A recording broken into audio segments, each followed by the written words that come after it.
Do you feel safe in OTR?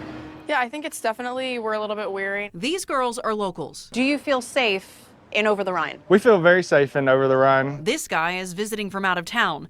They've got mixed feelings about safety in one of Cincinnati's oldest neighborhoods. We're originally from New Orleans, and New Orleans gets a bad rap for being kind of bad, but we haven't had any problems here. We try to stay around the more populated areas. So how safe is Over-the-Rhine?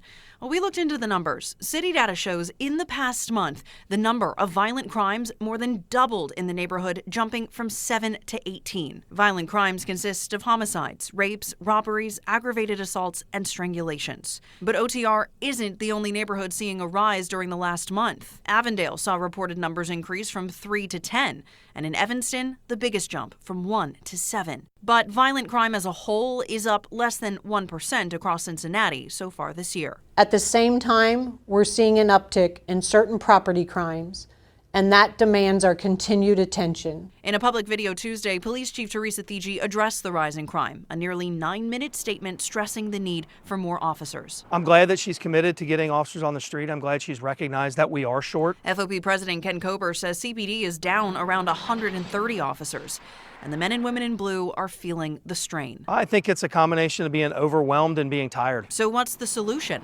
Kober says he sat down with Thigi Wednesday to talk action, a new recruit class targeted to already certified officers to help speed up the hiring process. What's your message to people in assurance that, hey, you know, the officers we do have are doing their job trying to keep the community safe? We are doing everything we can to keep you safe, but understand that it's going to take time, if something's occurring, for an officer to get there.